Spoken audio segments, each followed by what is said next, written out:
Welcome to another edition of AV Rant. I'm Tom Andry, Associate Editor of Audioholics, and I'm here with Rob H. I didn't even think of a clever intro for this week. That's how behind on everything I am. I was so sick on Friday and Saturday.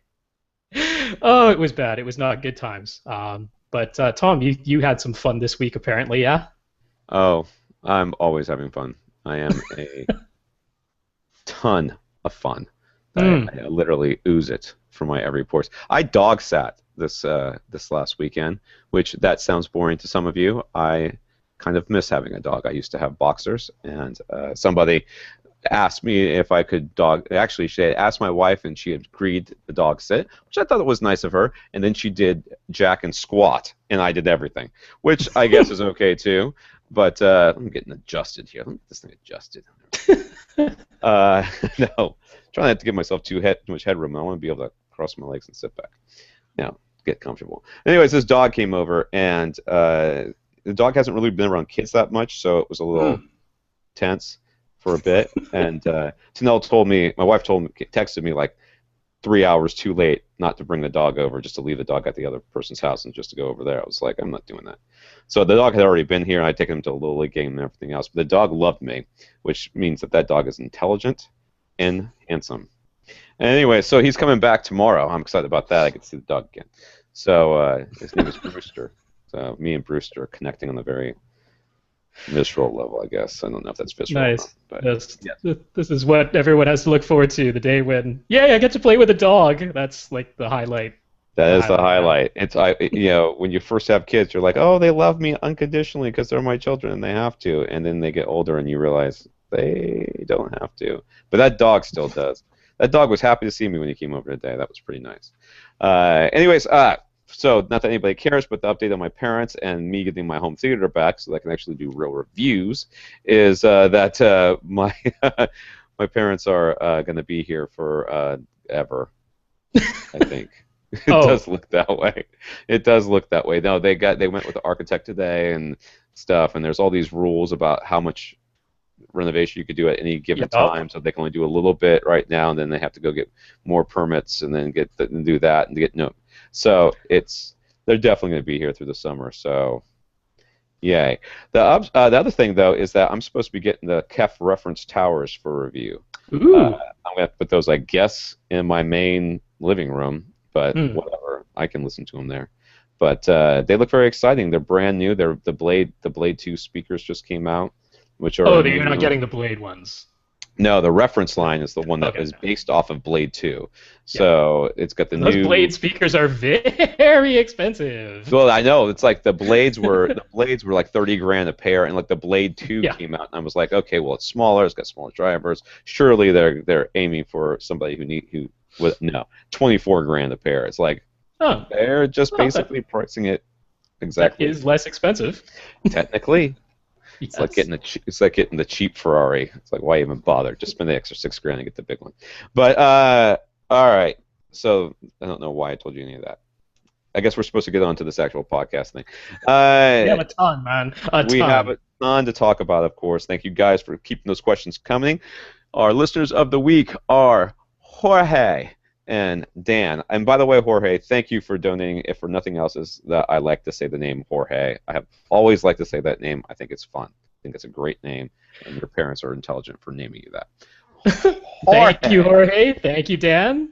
We appreciate the donations very, very much. That's right. And if you'd like to donate, you can come to the website at www.avrant.com and look for the little buy us a coffee button on the side there. It's actually a buy us a beer button, but I changed the icon and changed the name because I figured, at the time I figured that it was inappropriate for us, but then I've gotten over that. So I guess I could change it back to beer. But either way, I don't drink either of those beverages, so it's all going to Tom, which is apropos. Don't worry, it filters down to Rob as needed. But yes, so you go there. If you want to contact us at rob@avrant.com, tom@avrant.com. The website, of course, you can come on our podcast there and check up on whatever Rob has been posting as far as the show notes and the links and stuff like that, which I have gotten too lazy to post in my old age and dog sitting duties. I was trying to. I was late this week, but they're there. They made it. I have been very good about posting the podcast on like Wednesday. It's been going up quickly. Yes. Facebook.com/AVRant podcast, and on Twitter at First Reflect is Rob, and at AVRant_Tom is me. We should change. We should just like switch Twitter accounts and just freak everybody out. Then the people would start. Oh. Then you would get all my Twitter followers to stop following me because yes, it is So You Think You Can Dance time. I'll put out the plea again. It's happening next Wednesday. By the time you're hearing this, you'll be within the week when it's coming on, May 28th, Fox, 8 o'clock. Please watch, or just record it and then play it back within 3 days of having recorded it, because I really, really want that show to survive. Thank you. He's using his considerable influence for AV Rant to get to... If you can't afford to donate, which I totally understand, you can do this. You can watch So You Think You Can Dance. Don't do that. No. Do something that helps the podcast. Talk to somebody. Tell somebody about the podcast. How about that? All right, let's get this podcast rolling here. We got a lot to talk about, a lot of questions, a lot of listeners, and I want to make sure we get on everything. I guess we have a whole bunch from Facebook, which Facebook is pretty popping these days. I have not been keeping up with it too well, but I have read everything that you guys have posted, and if it gets liked, it's usually me that's liking it. So let's start with Caesar. Caesar posted that listening to us has convinced him to add a subwoofer. I always feel like all of our listeners are just like getting shouted at every week. Buy a subwoofer! They say, I already bought one. Buy another one! Yes, buy 2 subwoofers, or 4. 1 is not enough. But it's a darn good start. It's sure better than 0. That's right. So anyway, Caesar is, which is another good name, by the way, Caesar. I kind of felt like, I thought, I don't know what kind of person I would end up, but I kind of think I'd like the name Nero. I don't know. That would suit me well. It probably would suit me really poorly, actually. I'm megalomaniacal enough as it is. Caesar posted that listeners convinced him to buy a subwoofer system, and we think that's great, Caesar. Tell your friends, buy another subwoofer, and then after you buy that one, make sure whichever one you buy, its twin brother and or sister can visit it soon. Andy E is a new listener. He gave us some love over on Facebook, gave us a nice little compliment. He's also pimping his own website, and I guess he's got like a little sort of review blog thing where he reviews stuff that he borrows from a hi-fi shop, or maybe he works, or maybe he owns it, I don't know, called noaudiophile.com, and he'd like to hear what we think of his write-ups. Rob? Yeah, the thing that struck me, speaking specifically to Andy, is I don't know if this is the case, but it sure seemed like Andy was sort of tearing down the speakers, which I love, like actually opening them up, looking at the drivers, looking at the crossovers and stuff. But it read as though he did all that before having listened to them, and maybe formed some opinions based on what he found inside, which my thing would be, go ahead and try listening to them before you know what's in them, because that can certainly cloud your judgment, in my opinion, because everyone has their own opinions of what they think makes a good speaker design, and if you find something you don't like, you're probably more inclined to hear that, whether it's actually there or not. So that would be one little bit of criticism. That my take on that specific issue is that I don't open anything up until I listen to it, because I'm afraid I'm going to break it. Yes, so I don't want to break it. That's because it has happened. It has not happened very often. Honestly, considering how many pieces of equipment I've opened up in my time, I am shocked at how little I have broken. You must be careful. I am careful. I can't always say I get it back together in the exact same shape it was, but it has always been functioning, almost always been functioning. So that's that. All right, so Andy, whatever. David F. linked us to an article in the Register, which is not short, by John Watkinson. Watkinson. All right. And he's the author of The Art of Digital Audio. I think the art should be in quotes, not the rest of it. Anyways, The Art of Digital Audio, in which he basically tears into everything that we've been talking about lately with Apple, Beats, Neil Young, and Pono. For those of you that would like to read that, it's quite long. It's 4-something pages. You want to give us the synopsis? Yeah, I mean, he's basically he's trying to figure out why Apple is buying Beats. Just making guesses at it and saying, well, it's clearly not because they think Beats can make a better headphone than Apple could, because Apple has the money that if they wanted to make a better headphone and charge whatever price they wanted to, they could do that without buying Beats. So it can't be that.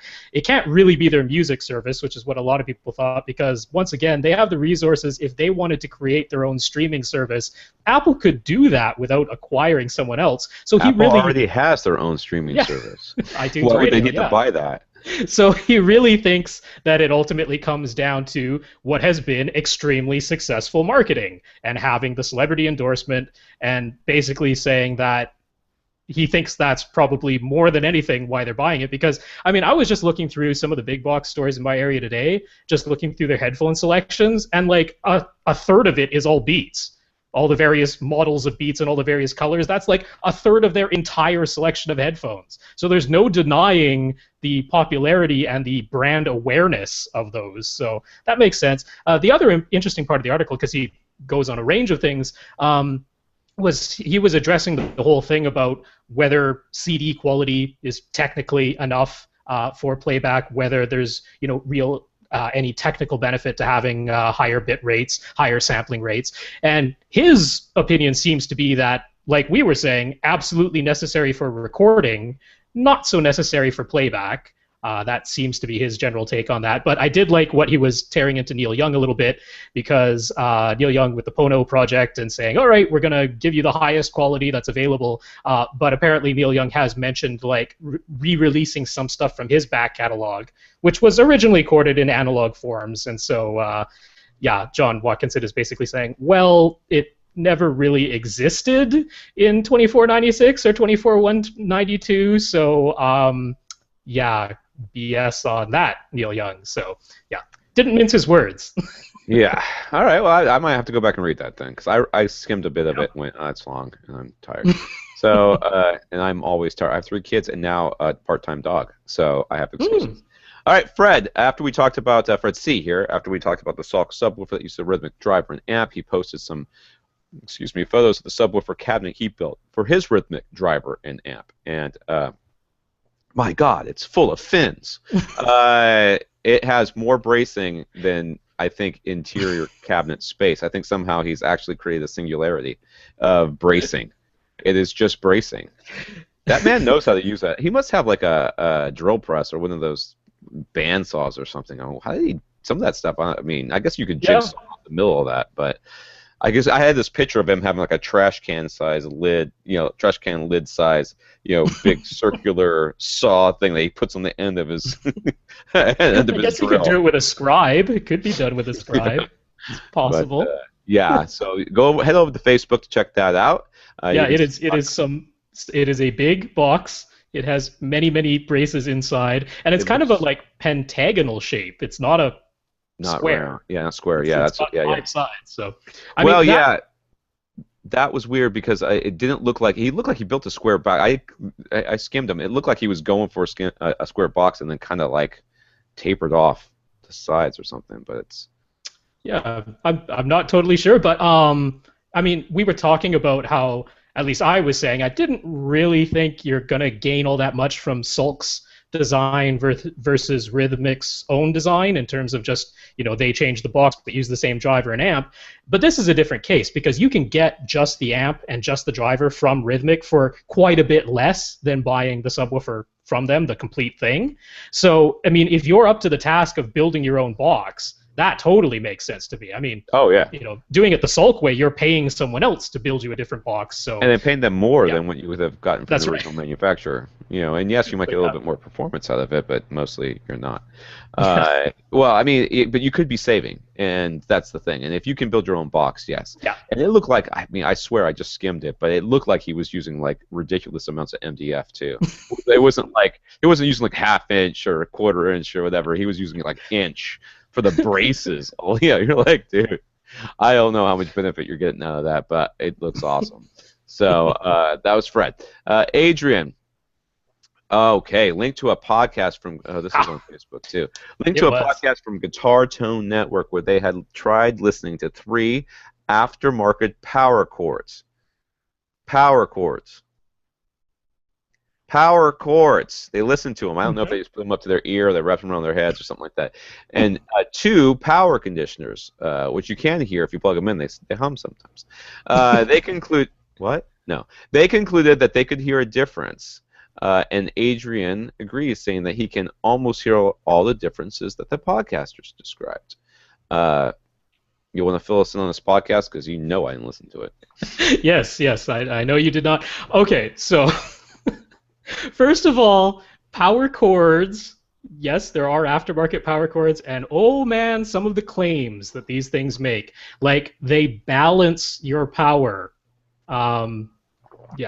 A simple cord does, or that it somehow reduces noise or cleans up your power or eliminates the choke on your electrical power that the regular standard power cord that came with your equipment somehow had in place, even though by law that cord must be able to supply all the electricity that the device requires, because otherwise that actually would be a safety concern, because a super skinny power cord would heat up eventually. So that's why we have laws in place for that sort of thing. But anyway, they were doing these listening tests and claiming that they could hear the difference between the power cords, and I have to address what they were doing because I found it hilarious. Okay, before you go on to describe the actual listening test, let's talk a little bit about this whole power cord thing. Okay. Now, we're all rational human beings in this. I think many of us are rational human beings, and usually the people that believe in the power cord stuff will say, "Yeah, it didn't make sense to me, but it actually worked." So they know that it doesn't make sense. All right, they all kind of know this, but you don't have to be a brain surgeon or some sort of physicist or an electrical engineer, anything, or having graduated high school science. None of that is necessary. You have to realize that there's miles and miles of power cords that are, the power cables that are going from wherever it came from to your house, miles and miles and miles and miles and miles, and then it comes into your house and it's going through whatever aluminum wiring or copper if you're lucky. I had aluminum wires on one of my house in Jacksonville. Sure. I mean, it works. It's fine.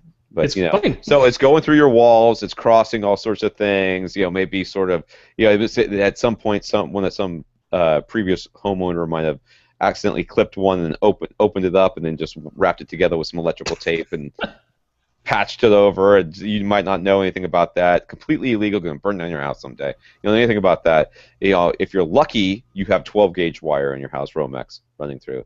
More than likely, it's probably 14. Yeah, more than likely it's 14 going through. I was lucky in my home theater in Jacksonville. It was 12 gauge, and I was able to get a bigger breaker because I kept tripping. It wasn't my home theater; it was my kitchen. I was able to get a bigger breaker because of that, because I kept tripping it every time I ran more than one appliance at a time. So, which is fun for me.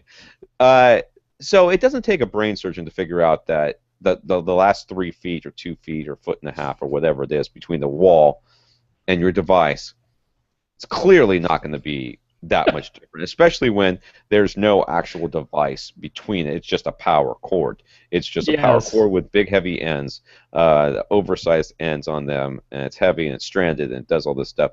There's no amount of twisting the cables that are going to realign the electrons and cryogenically, hop them up on caffeine or whatever they say they can do in order to make it better. But that's what they're claiming. Okay, that's what the claim is. All right. Power conditioner on the other hand is a slightly different animal.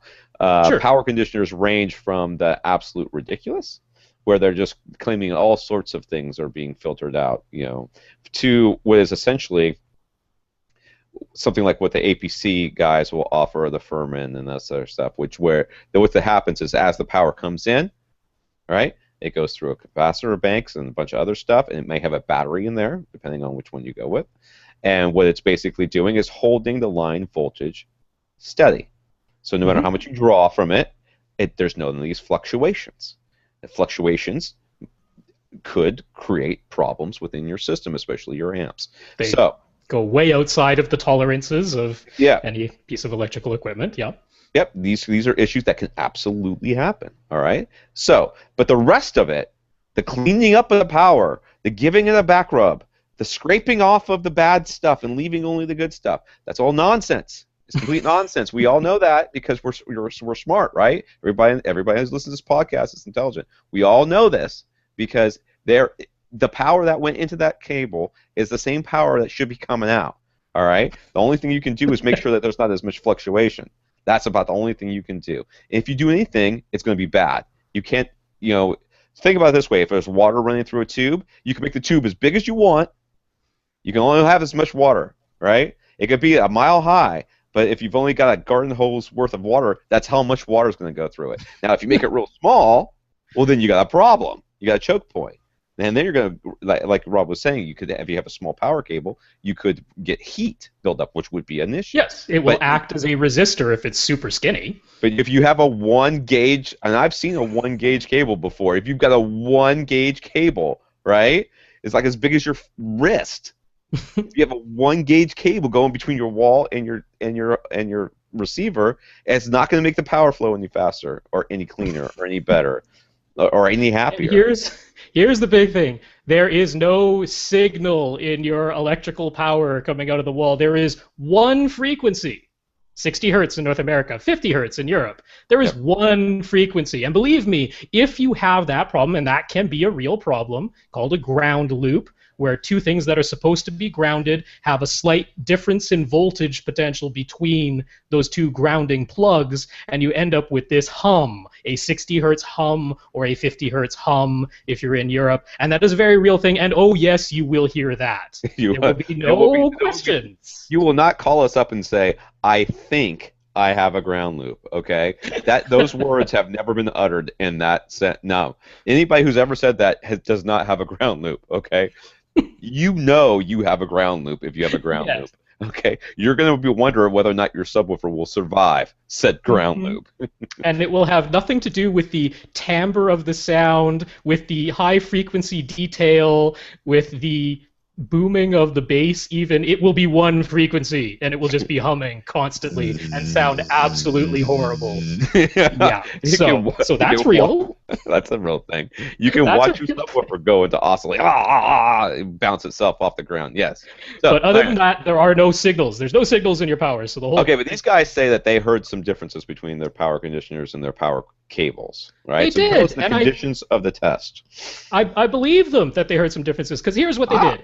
They describe very clearly that, first of all, this is called the Guitar Tone Network, and they're focusing on guitar and live guitar playback and doing this in sort of like a concert setting. So they specify very clearly, here is the amplifier we're using, the cable that's going between the guitar and the amplifier, the associated equipment, here's what we're using to record these things, and none of that will change. The only thing that we will change is the power cord or the power conditioner. Okay, they're claiming that they're changing one. That sounds like a good test. I'm down with that test. But here's what they did. They plugged everything in with the stock power cord, and they played a human playing a guitar, played a riff on the guitar, recorded that, just one take, and then they swapped out the power cord. The person playing the guitar was aware that the power cord was being swapped out, and then they played the same riff, a human playing the guitar, playing the same riff. Only thing that changed was the power cord. Recorded that one take, and then listened to the two recordings and decided that they heard a difference and attributed it to the power cord.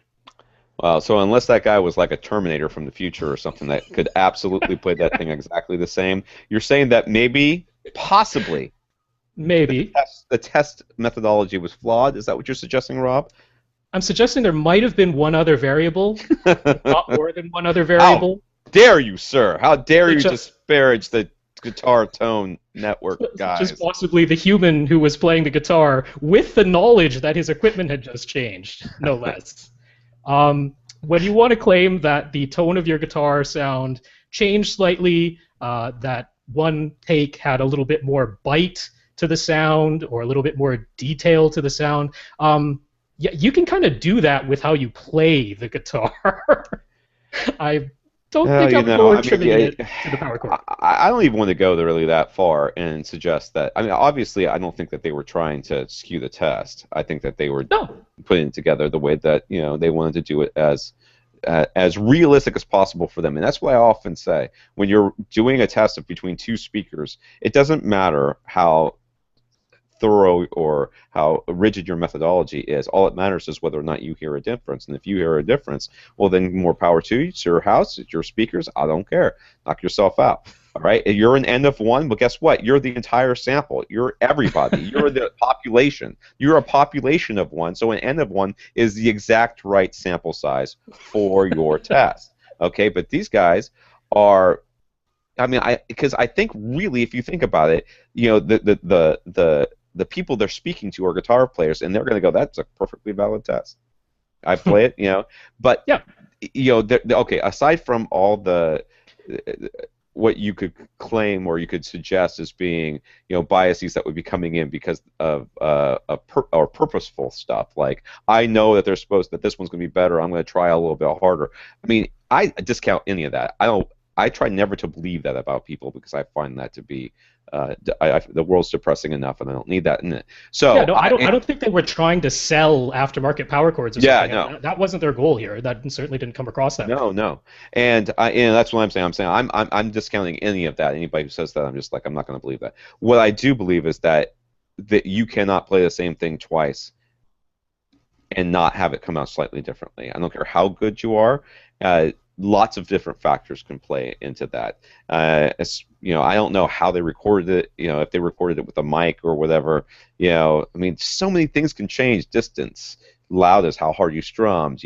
Whether or not how well it came off that particular time, what your emotions were. All these different things that could play into it, and to suggest that this is any sort of proof that their power cable. And that's what I say. I think Adrian said he could hear the same thing. I'm like, I think you can too. And that's one of the. Yeah, I think he was meaning actually listening to the recordings that they played back and saying, yeah, I can hear a difference between those two things. I think you can too, and I think that there's a couple of possible explanations for it. One is that there really is a difference, and it's because of the playing. It has nothing to do with the power chord, because that's ridiculous.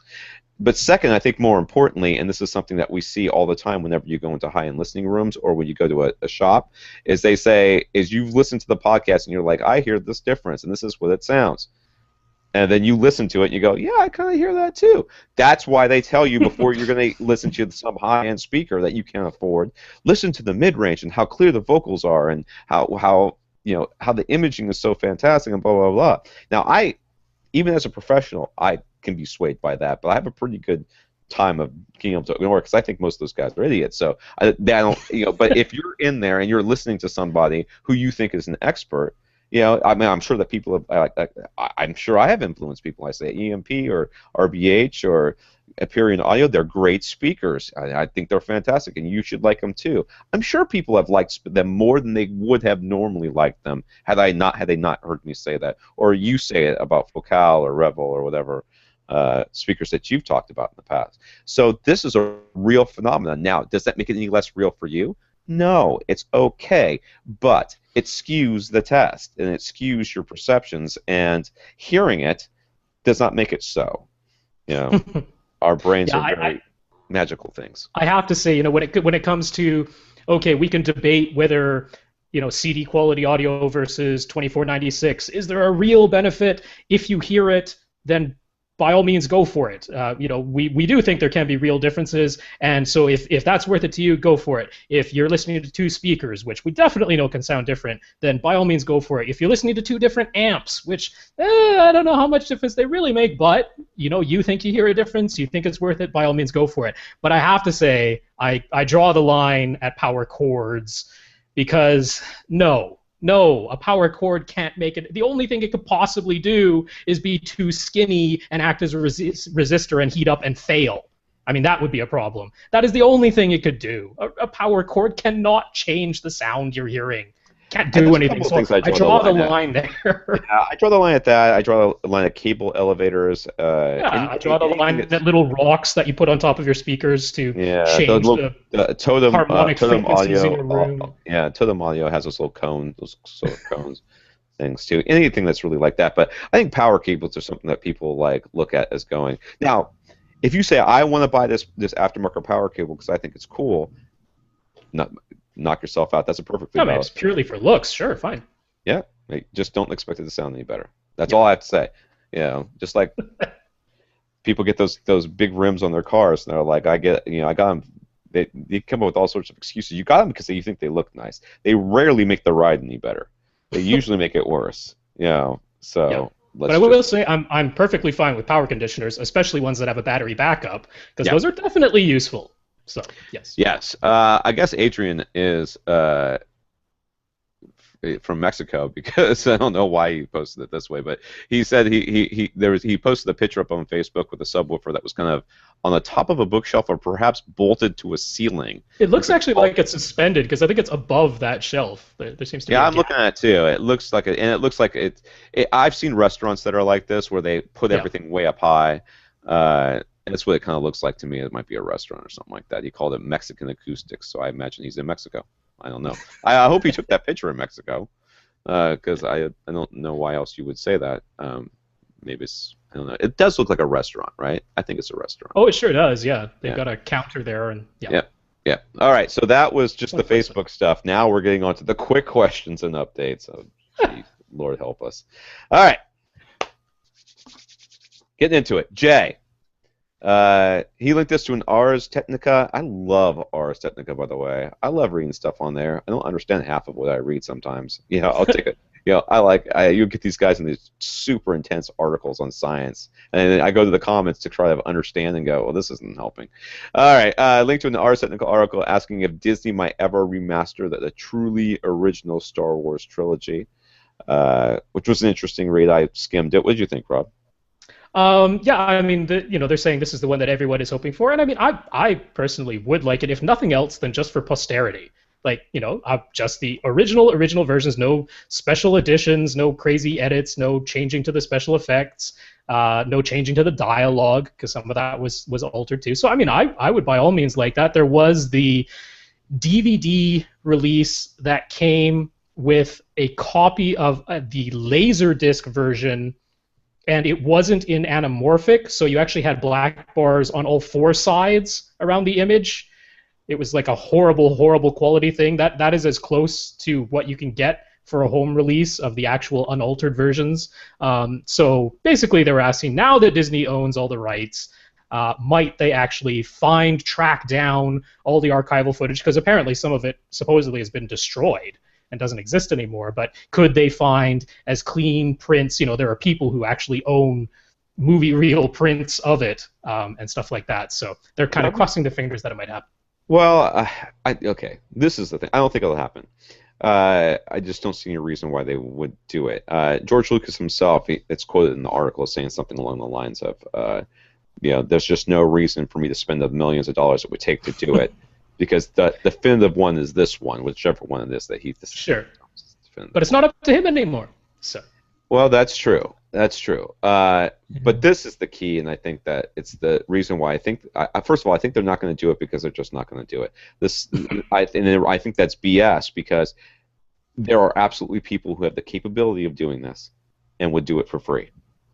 No doubt in my mind. If you send a call out on Twitter, right. If Disney, whoever's the head of Disney right now, said, "Listen, if you guys want to get band together, internet dudes, and make this thing happen, we'll release it.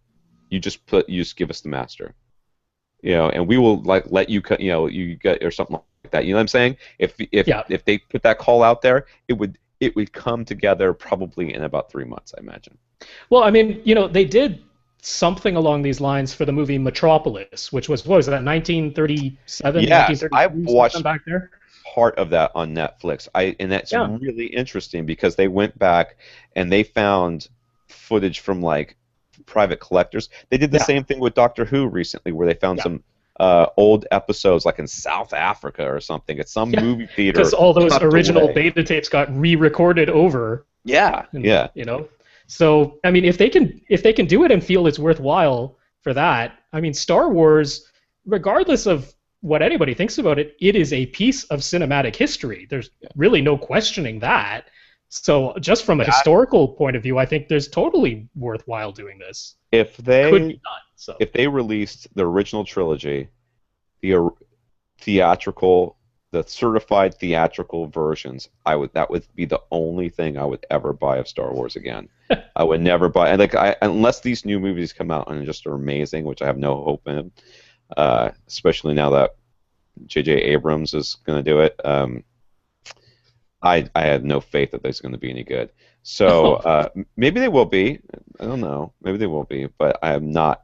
I'm setting the bar real low on that one. But if they did that, that they're guaranteed to get my money.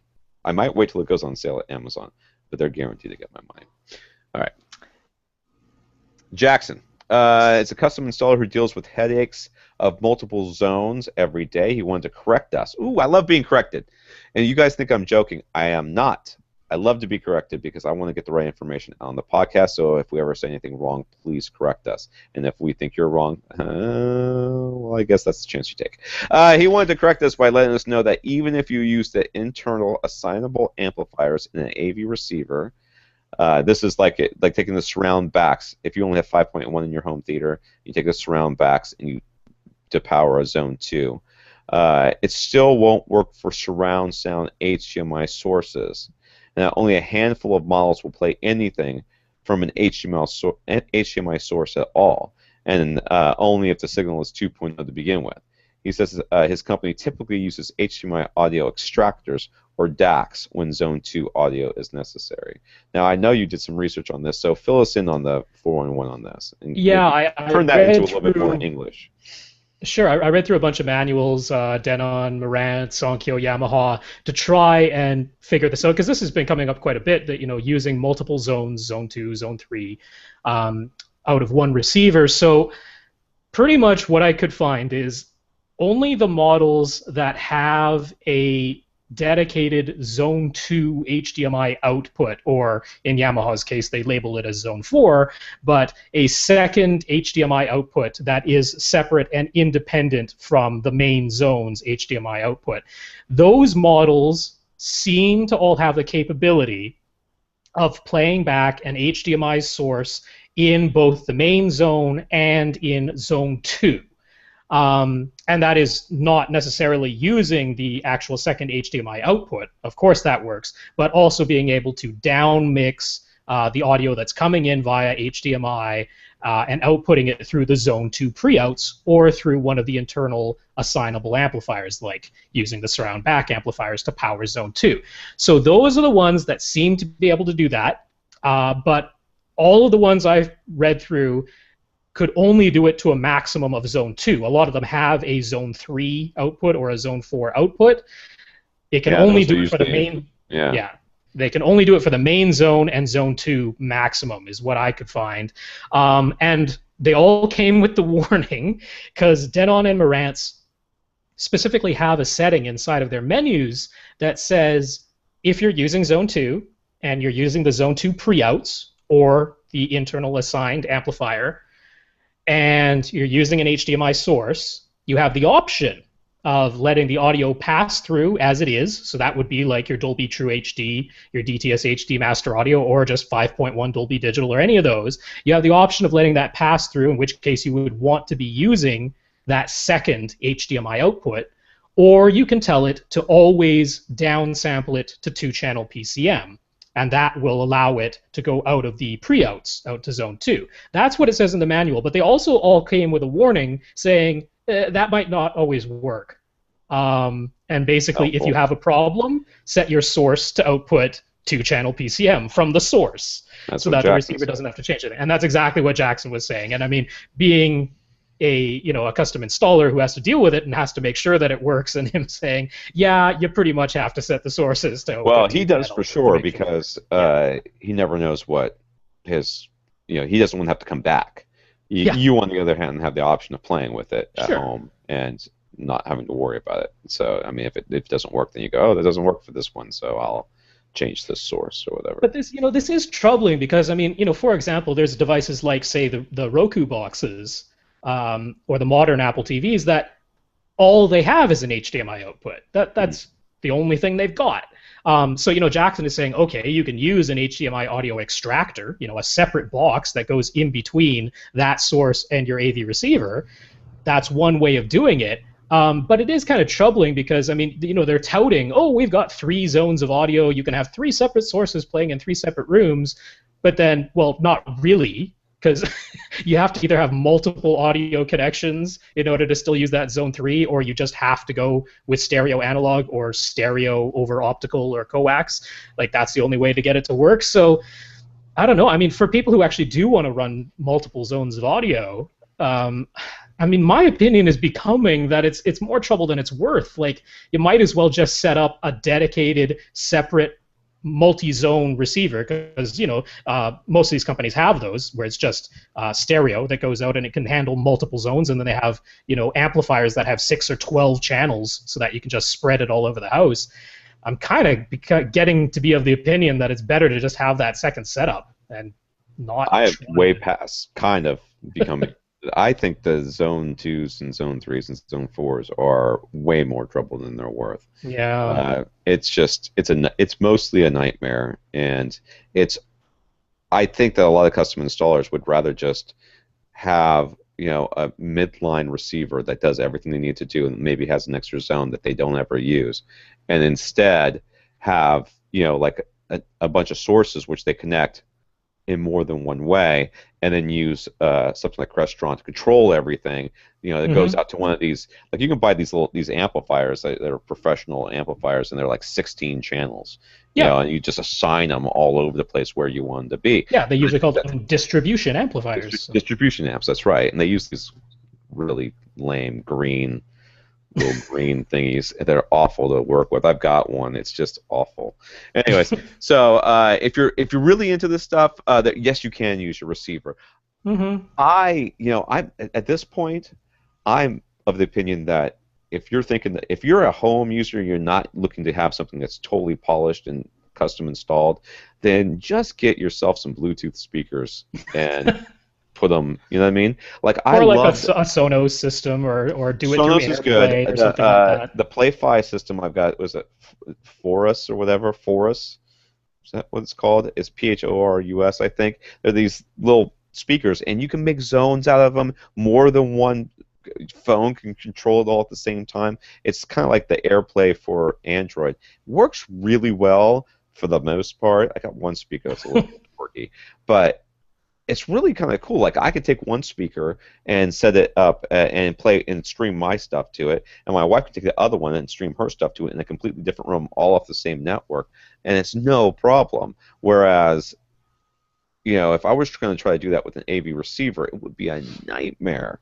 I would need 2 different Bluetooth receivers. I need 2 different this, 2 different that, and this is. I just am of the opinion that I think that's where we're going to end up. We're going to end up getting away from.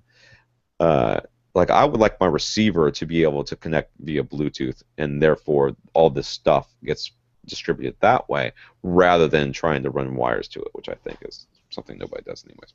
All right. Andy, wanted to add a couple of resources. Oh, wait a second. Since we're being corrected by Jackson, Ray corrected us last night after the podcast.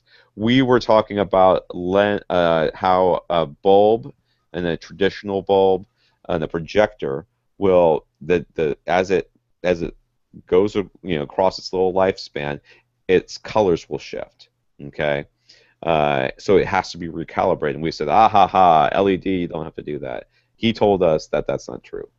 So what did he say, Rob, exactly? I don't remember. He was saying specifically the one he knew were the Runco projectors, which is the one that Gary uses. Gary was the one who was asking about whether his LED-based front projector might need a calibration tune-up, which was suggested to him by a professional calibrator. So Ray was saying, specifically with the Runcos that use this LED light source instead of a traditional lamp, that over time they do shift in color, and mostly in the green, he was saying, which is different. Most lamps, it's the red that goes on you.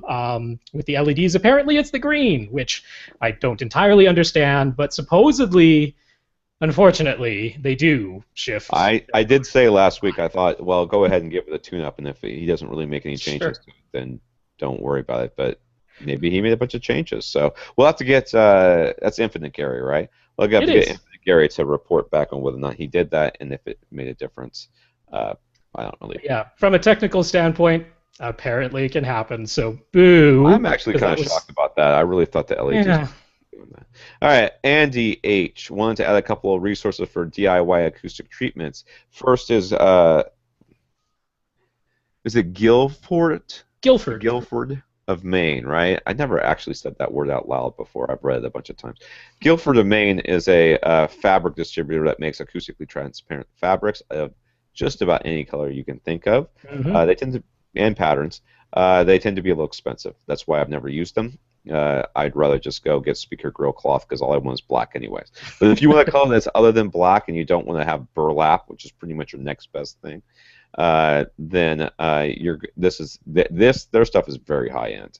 It looks nice. And So it's often offered as an upgrade. Like I know Gick Acoustics, yep. they offer Guilford of Maine fabrics as an upgrade. Acoustimac, who I've mentioned, they offer Guilford of Maine fabrics as an upgrade. So, yep, they are out And there. his And if you're other building your own, resource is acoustical surfaces. I've never heard of them. Who's that?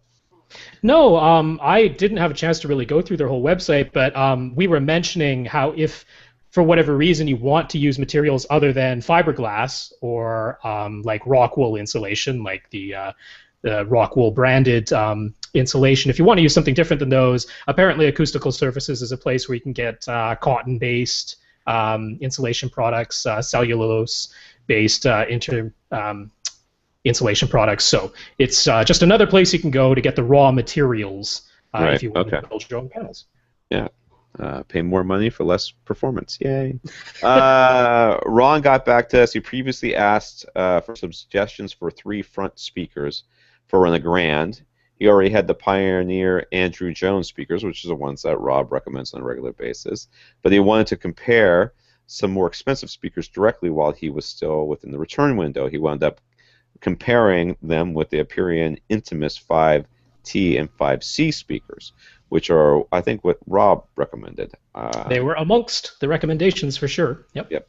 And he ended up keeping those speakers and sending them back to the Pioneer Andrew Jones speakers, which is good, I guess, except now he spent more money. The real question, Yes, Ron, but, is do you have enough money for 2 subs? Because that's what you need.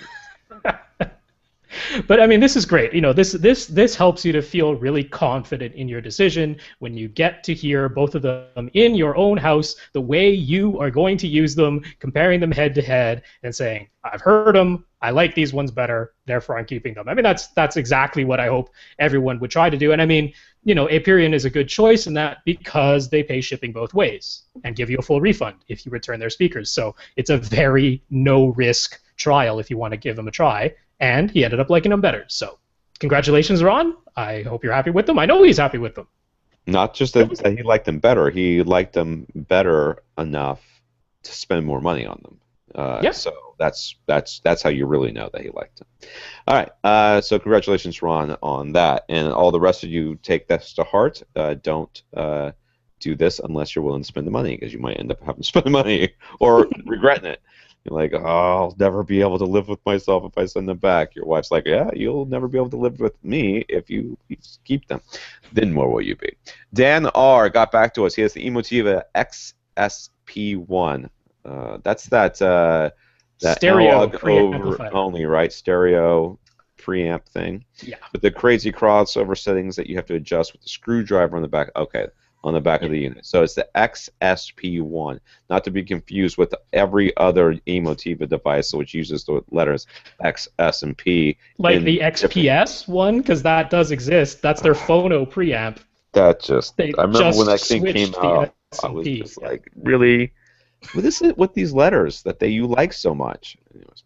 He took our advice, and it's mostly Rob's advice. Play with the bass sweeps from audiocheck.net, but found the frequency. And found the frequency where his SVS Ultra bookshelf speaker started to sound uneven in the bass, which it turned out in his room to be around 70 hertz. Set the high pass filter for the speakers around 10 hertz above that. Well, that was approximately because he's using a screwdriver, and God knows exactly where he said it. It could be 70, 84, 72, I don't know, somewhere around that. Anyways. He didn't bypass the XPS's low-pass filter and used the crossover knob on his SB12 NSD subwoofer, which is a SVS sub. And he says with a little bit of fiddling with the crossover and volume knobs on the sub, and voila, it all seems to blend very seamlessly now, and he's very happy with the results. Hooray! Yay! You Another see, AV it Rant works. success story. It works. All that hassle, but it works. Dude, Hooray. I tell you what, dude, I I'm very bet all happy. that hassle was like 30 minutes. You know, that's the Maybe. sad fact is when, like, I'm the same way. Like, I'll sit there and be unhappy with my system forever. I'll be like, something's weird. I don't want to touch it, because if I touch it, then it's going to break, and it'll be forever. I'll be all night. I just want to watch the movie. It usually doesn't take that long. So good on you, Dan. He also wanted to let me specifically know that he personally likes his SV Ultra bookshelf speakers just a little bit more than the Period Veris Grand bookshelf speakers, which I have, not in my home theater, but I have them. I also have the towers, which I do use. I'm sorry, I guess it looks like he auditioned the Aperion Audio, but he must have sent them back. He found the SVS Ultra bookshelf speakers sounded a bit fuller, and that the treble from the Aperion bookshelf speakers could sometimes get a little bit harsh, but the SVS Ultras never do. Those SVS Ultras, I imagine, are quite a bit bigger, so I think fuller would be an accurate way to describe them. But see, this is a great example because I don't have the -3 dB point that they claim right in front of me, but I think it's in like the 50 hertz range Yeah. for the bookshelf ones. And so, this is a great example. Playing the bass sweeps, he found that they started to sound a little uneven at his seat in the bass up around 70 hertz. I mean, that is higher than the bookshelf speakers themselves can play. We know that they are capable of playing lower, but because of the room, they start to sound uneven in their bass at your seat before they reach their actual limits. So this is, to me, this is why it's important to do it with the bass sweep rather than just looking at the spec and saying, okay, I'll just set the crossover 10 hertz higher than where the spec says they're at -3 decibels, because that isn't necessarily how they're going to sound in your room at your seat. So, and the fact of the matter is, if they're having a problem around 70 hertz, you may only have one movie where it's a problem. Or it may only occur every once in a while, and you're like, why does it do that every once? What does that sound? Why does it echo like that? Why does it kind of go quiet right there? I don't really know. Well, you don't know because you're not doing the bass sweeps. Anyways, finally, he noted a bit of a hump in his frequency response up around 180 hertz when he was listening to the sweeps. What could be the cause of that, and how can you go about fixing it? 180. It makes me wonder where the crossover floor frequency bounce is. Is that what it is? No, floor bounce. That is almost certainly a floor bounce. Pretty much every speaker, if you've got it somewhere in the range of about 3 feet off the ground, which is pretty normal because we always recommend your front speakers get the tweeters to be at the same height as your ears when you're sitting down, and that'll get them somewhere in the range of about 3 feet off the ground.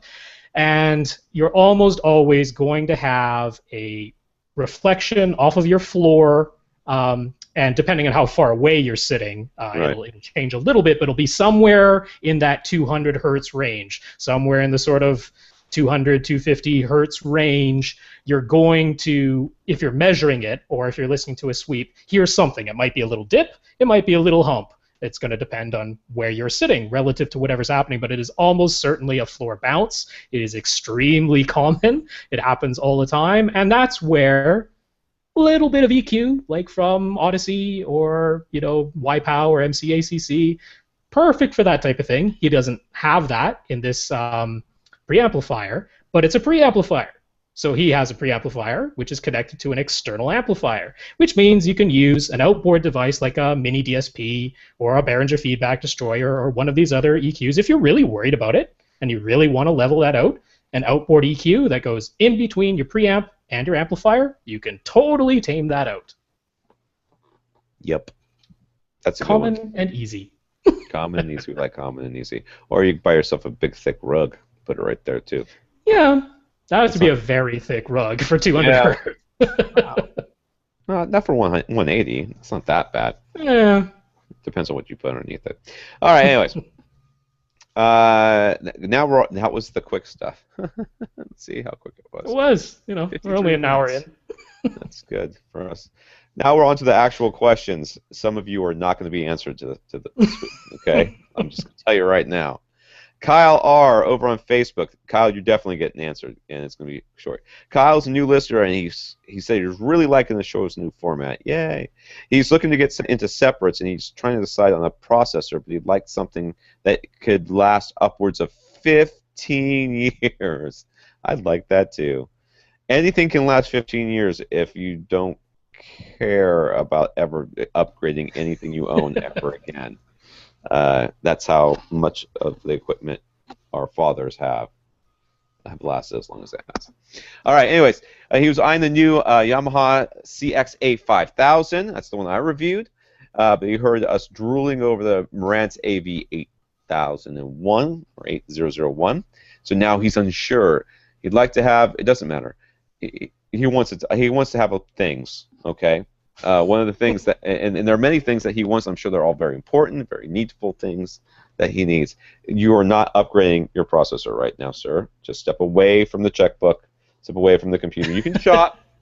You can feel free to shop. I'm down with you shopping. I think that's a good idea. You know what's out there, all that. But there is, I cannot in good conscience let you spend the amount of money you're about to spend on the processor when you are on within 6 months, if not less. I mean, what month is it right now? It's May, right? It's May. So June, July, August, September. 4 months from seeing almost certainly a processor or something similar coming out from one of the big companies at CEDIA. Oh no, 5 months. I think they're going there in October now. I remember them being in September before. Maybe I'm wrong about that. Anyways, with HDMI 2.0 and with HDMI 2.0 on the horizon, this close, you gotta wait, dude. You gotta wait. You might have to wait a year. We're talking like, the ones he's considering here are like $3,000 processors, or sort of up in that range, $2,500, $3,000, $3,500. It's a lot of money. That's why if he buys one, he wants it to last many, many years. And I'm totally down with that. Get that. And I mean, I don't know. There might have been a time when I would have said, "Yep, okay, here's a good one, go for it." But right now, we know that within the next 15 years, there's going to be something that you want to be able to listen to or watch that uses HDMI 2.0 in some way. And if it's a matter of just waiting till the end of this year for that to be available, then I'm right there saying, yeah, you gotta wait. Yeah. This is a time to wait. You can play that game where you can end up waiting forever, but this is one case where we're on the cusp of a new technology that will be getting used. Yeah, 4K. Pretty sure you're gonna want something of it. It's not an if, it's a when, and the when is very soon. And you want to have a processor that can at least handle passing it through properly. Yeah. And be compatible with the devices. Now, we've seen it with HDMI over. They might screw you, dude. They might. Almost certainly, eventually, they will. But at least for the for the first 3 or 4 years of that 15-year, you're going to be 100% compatible with what's all the displays that are out there. And then audio-wise, you should probably be okay for the foreseeable future. I don't really see much else happening there. We'll see. It depends on what they end up doing with like this, like the Atmos and all that. But well, yeah, I mean, HDMI 2.0 can do 32 channels of audio, so I mean that's right in the spec. So you should be safe with HDMI 2.0 for a good long while. But I did want to mention, the other way to come at this, if you don't want to wait, if you want to buy right now, or if you see that, processor is being announced, but it's going to be way more than I want to pay, and it's not coming out for another year or something like that, don't completely overlook the option of buying an AV receiver that has pre-outs, that has at least almost all of the features that you're looking for, because there's some that are surprisingly affordable, especially if you're looking at something like accessories for less. There's the Denon 4520.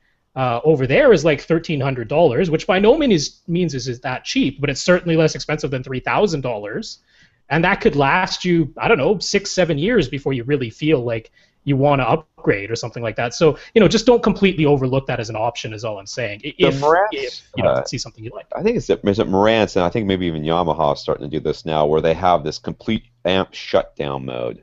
That when you buy this thing, you can buy it that has amps and then just completely shut them down.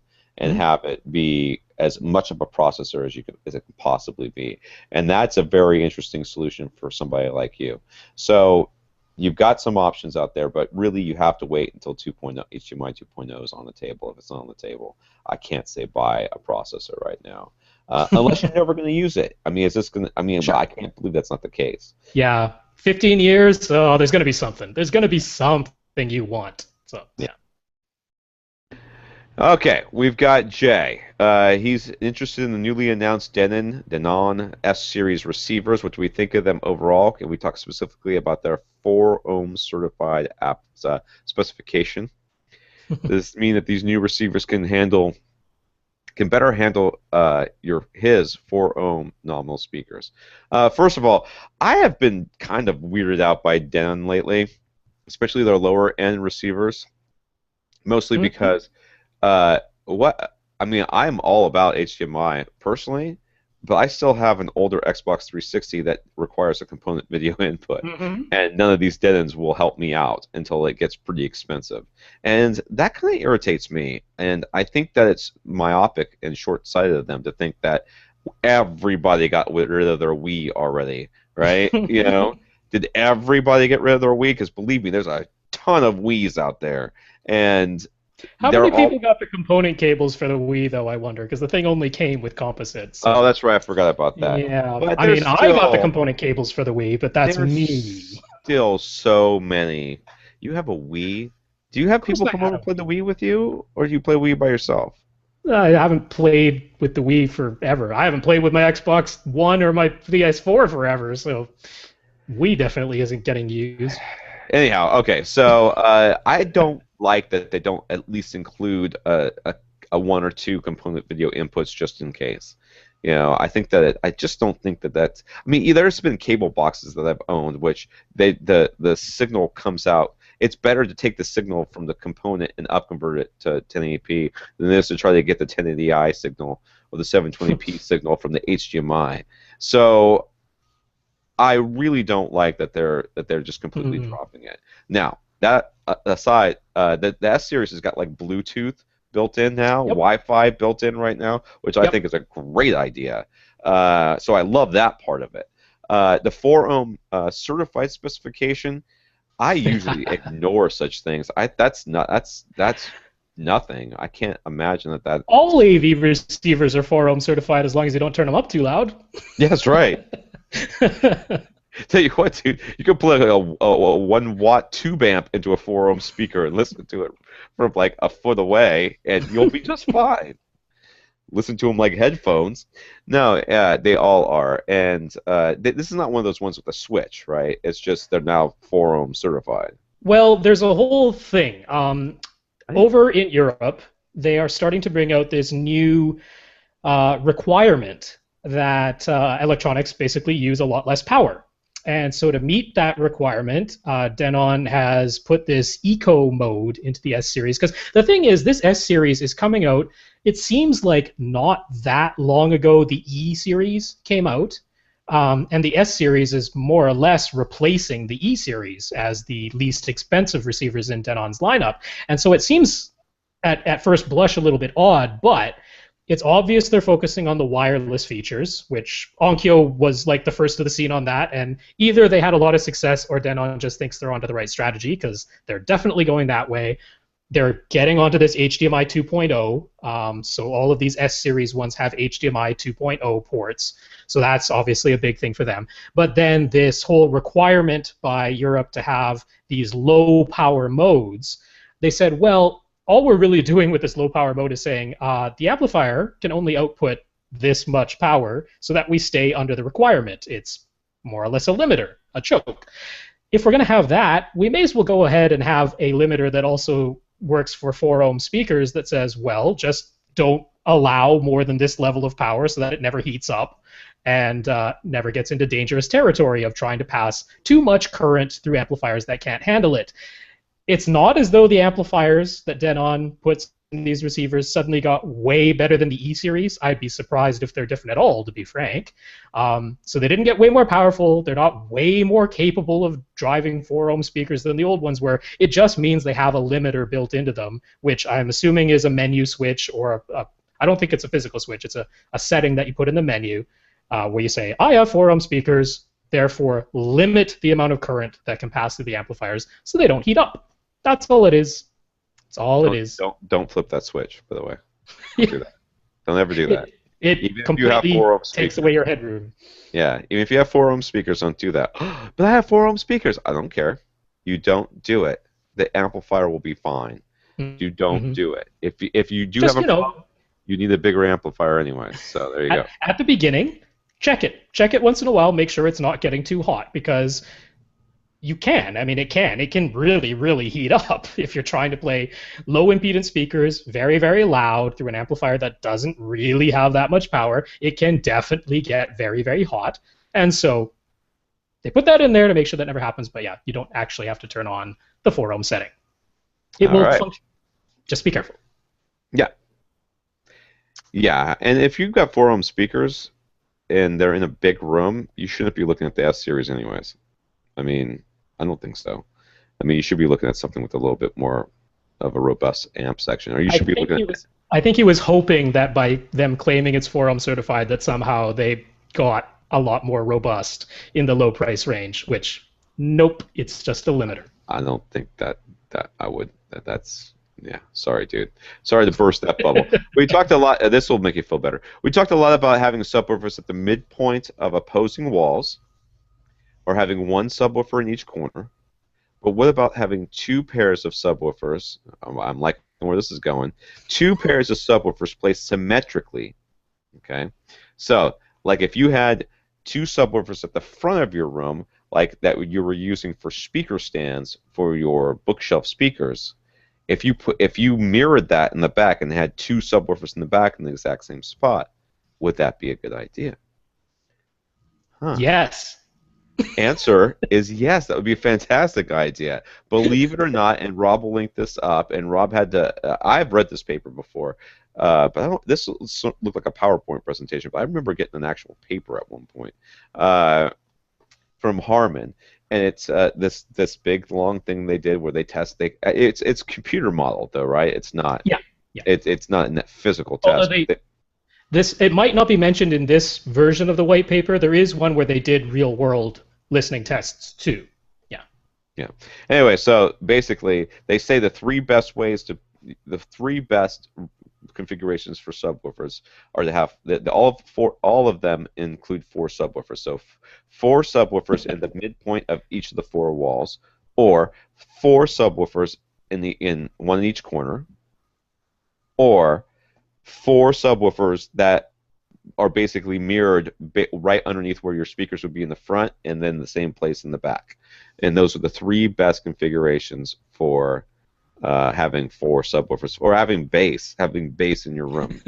Across all the seats that might be in the room, getting that uniformity of bass from seat to seat, so that one isn't hearing a big hump somewhere while another seat is hearing a big dip at the exact same place. The idea is to have it uniform across all of them. So yeah, I mean, this idea, this is something I think I've mentioned at one point on the podcast, which is, a lot of people like the idea of, just in terms of aesthetics and symmetry, getting 2 subwoofers, but having them both at the front of the room, either used as stands for their bookshelf speakers or placed right beside their tower speakers, essentially co-locating them where their front, left, and right speakers are. And a lot of people like that look, just the aesthetic of it. And I'm saying, well, that's, not really the best placement for 2 subwoofers, because if you visualize how the sound waves would be coming out, they are now denser at the front of the room than they are at the back of the room, and from seat to seat it's going to become uneven. But if you balance that out, 2 more subwoofers at the back, mirror imaged to what they were at the front. I mean, this would work on side walls as well, for if that's how you had it for some reason, a pair on the left wall and a pair on the right wall. Not exactly sure why you would do that, but it would work that way too. But the whole idea, again, is just try and get the sound wave dispersion to be as even and uniform as it can be, and this is certainly another way to do it. Totally works. Yep. I'm down with that. 4 subs, man. think basically if you really want to think about this, you want symmetry in your subwoofer placement. That's all you have to think about it. I want symmetry. That means 1 is not as good as 2, and 3 is not as good as 4. You want symmetry. Okay? So if you have it a foot off the side wall, if it's on the front wall, 1 foot in from the side wall on one side, you want it to be in the opposing back wall, 1 foot off the back the side wall in the back. Okay? So, it's going to be diagonally across from each other for 2. Yeah. For 4, you're going to do the same thing. And wherever you place 1, you want 1 the opposite side of the room, like a mirror image. Well, not mirror image, but you know what I'm saying. Anyways, all right, so that's flipped across the horizontal right. axis, whatever that is. Yeah. Right.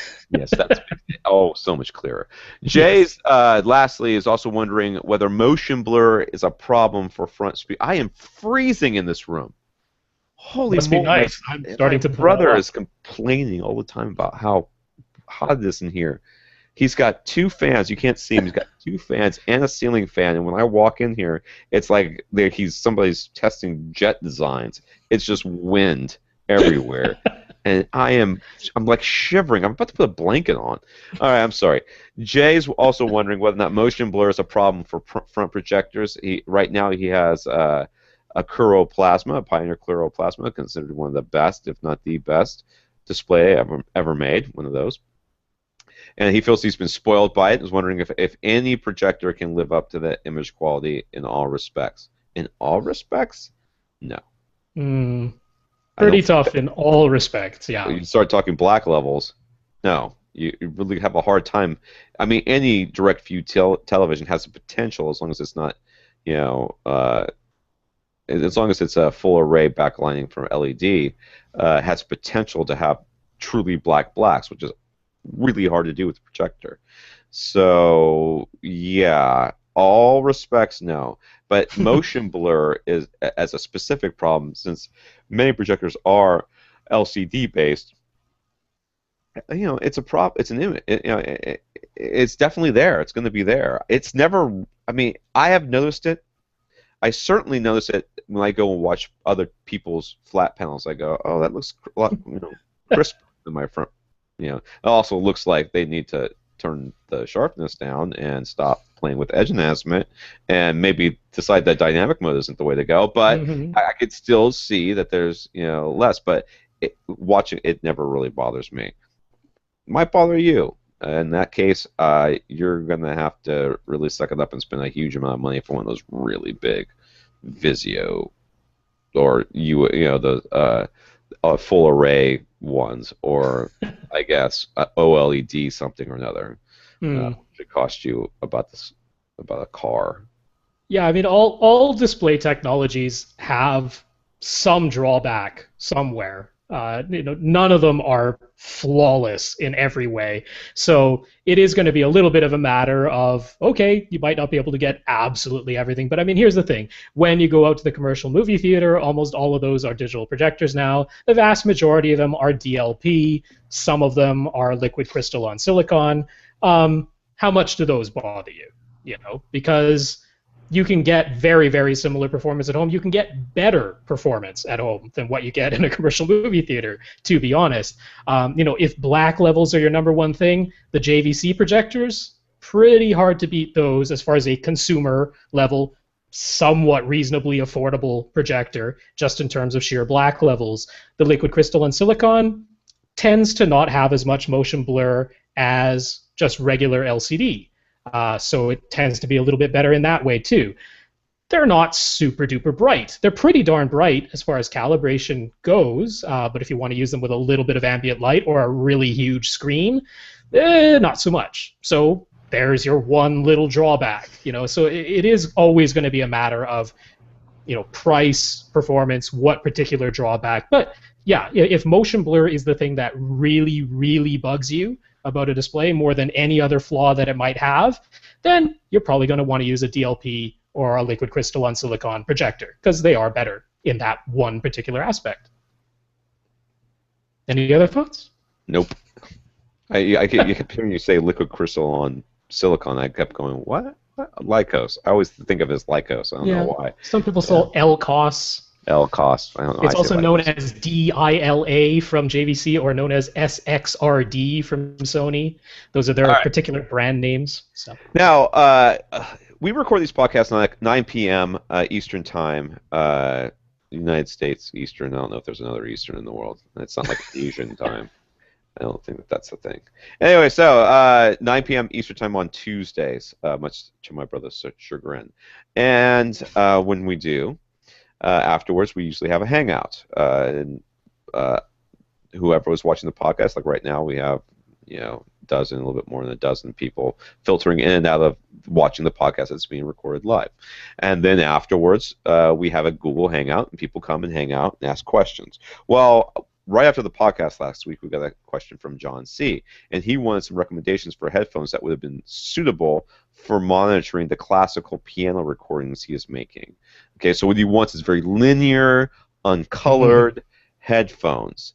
He'd also like to keep the cost below $250, but he's most concerned with being able to hear the full range of the piano with as little as alteration in the sound as possible.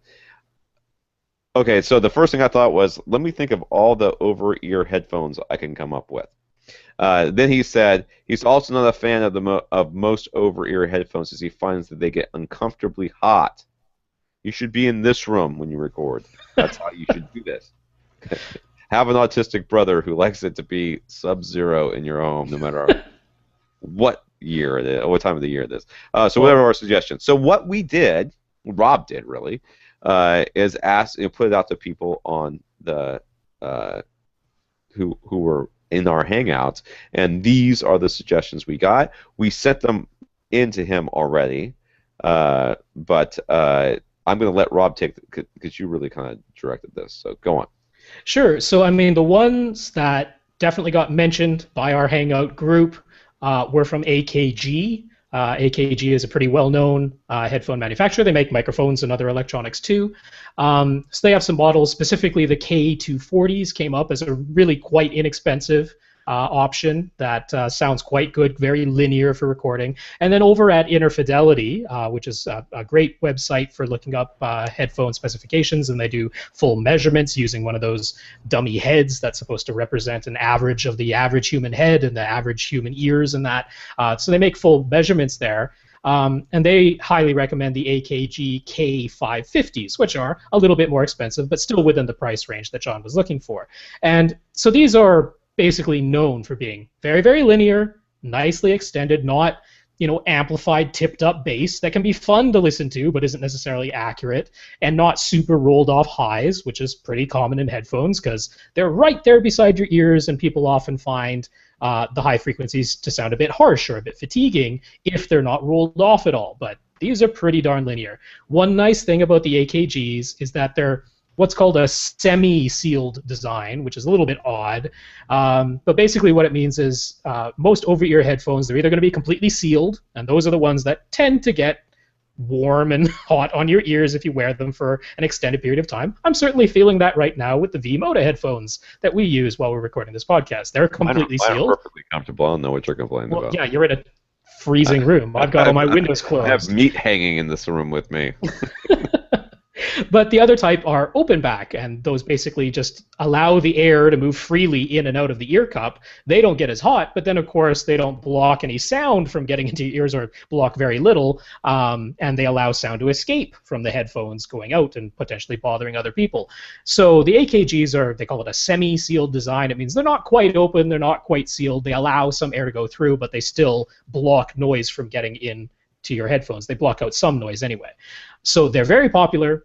Those are probably a top recommendation, particularly when you're recording. You might be taking the headphones on and off quite frequently, maybe listening to it through some monitor speakers and then comparing it to the headphones. So it tends to be easier if you have headphones that are physically easy to move on and off of your head. Plus the AKGs are quite durable. So they'll last a good long time and have a nice durable cord. So top recommendation there.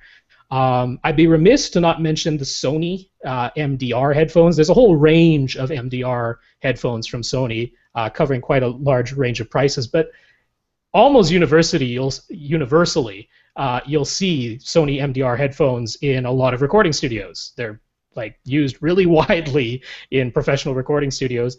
Most of them are completely sealed though, and they are the type that, if you're wearing them for a long time, they will get warm, but be remiss not to mention them. So there's some alternatives. One thing that you might want to consider are in-ear monitors. These are the ones that actually go right inside the ear canal, go some distance down into the ear canal. And if you're looking for as linear a headphone as you can possibly get, it's pretty hard to beat a company called Etymotic. That's spelled Etymotic. So they have some in-ear monitors. They're not the most comfortable things in the world. They go quite far down to the ear canal, but as far as being linear goes, pretty hard to beat those. They are very, very linear and reasonably affordable. So those are some alternatives. We mentioned a few others. Shure, they're in-ears too. PSB, their headphones are nice if you want something that looks a little bit more stylish for some reason. But that's about it. Tom had one other one from... Oh yeah, the KEF M500s, the on-ears, those were remarkably comfortable for an on-ear product. Yeah. In fact, by far the most comfortable on-ear I've ever had. They're not going to be, if you're worried about them being hot, it's theoretically possible that you will find these hot as well. They have kind of a weird covering on their thing. It's not open. It's like, it is open, but it's got these weird little holes, so it's actually pressed on your ear all the way around. It's fine. I don't know. I mean, you might have to just kind of suck it up and get used to over-ear headphones. To be honest with you, like my suggestion would have been the ones I used to wear all the time were the Audio Technicas, right? Is that who it is? Audio Yeah. ATH M50s. Nice linear headphone. Cost you about $100, $125 on I guess. I've never really seen them for much more than that on Amazon. If you wait long enough, they go down in price all the time. Over ears, cheap, durable as hell, big long cord. I love those things. I lent them to my friend, and he won't give them back. So you can take that to the bank. But any one of these would do you right. It's just a matter of what you're willing to live with there. Let's go with Todd. Todd needs some recommendations for in-wall speakers with paintable grills. I've done that. Let me give you a hint, Todd. Have some toothpicks nearby. We'll get to that in a second. He needs a left, center, and right for under $1,000, and he'd like the center to be horizontally mounted. He's considering Polk and Axiom right now, but what can we suggest? That's a funny thing to consider. Polk. In real life, Polk had. I must assume that they did, but it never. Like JBL, I assume they have some too, but or Harman or somebody. Almost certainly. But it never would have occurred to me to look. I don't look at those big brands anymore for speakers. I look at them for other things, but not for speakers. I don't know why. Maybe I'm an elitist. Am I an elitist? I feel like I'm an elitist. I'm going to be an elitist. All right, so for $1,000, what I have to assume here is that he's planning on wall mounting a flat screen, and Yep. he wants the center to be above or below it. Hopefully below. I think that usually works better personally. Above is usually too high. But anyway, so that's what he's going with. We have a bunch of options here. I will say though, from the paintable grill standpoint, unless they're fabric, they're all paintable. It's just how dedicated are you to knocking the paint out from the little grill holes, because that's what I had to do when I did my dad's. That's what we did, and they were paintable. They were said to be paintable. So we got the wall paint, like, because my parents and money.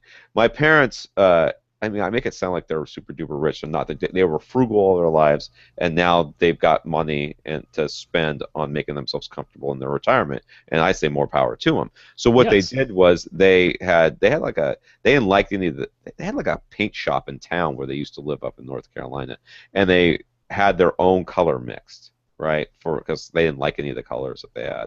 So whatever that color was, they went in there and they're like, I need a spray paint of that color. And you can totally do that. You might Mhm. not realize it, but you could totally do that. You go in there and you get a spray paint can of the color on your wall. You don't have to pick a color that has a spray paint can. You pick a color and they mix up a spray paint can and they just spray it, right? Well, unless you're like super good at this stuff, which apparently I was not, you overspray and you end up with some of the holes getting clogged. So you sit there with a toothpick and you knock them out.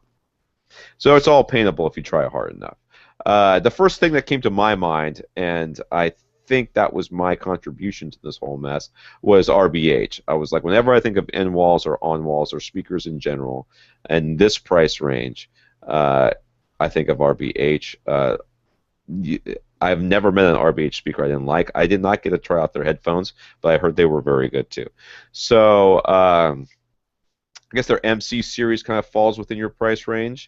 Yeah. They do not come with back boxes, which I think is a failing.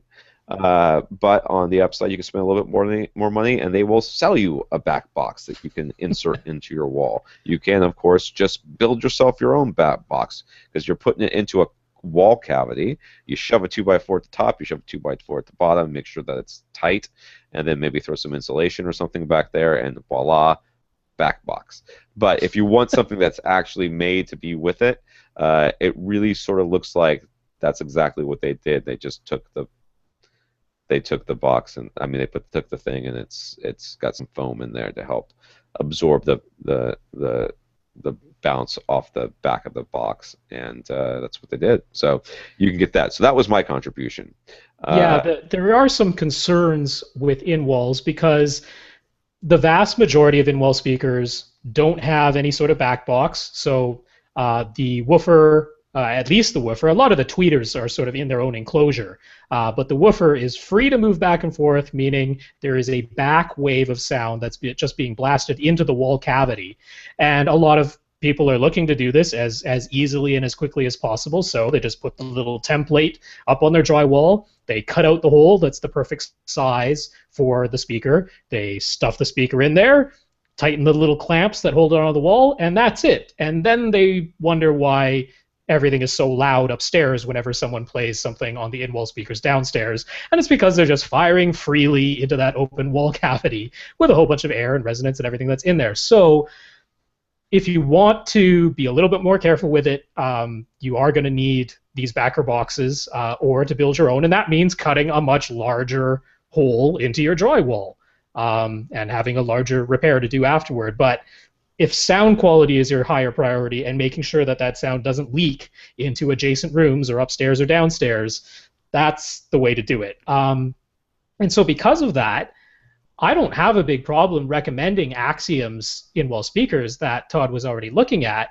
because those come pre-built with a back box. So they are a completely sealed up all-in-one speaker that you can just cut the little template hole and insert them, tighten the clamps, and you're done. You don't have to worry about the back box. It's already built on.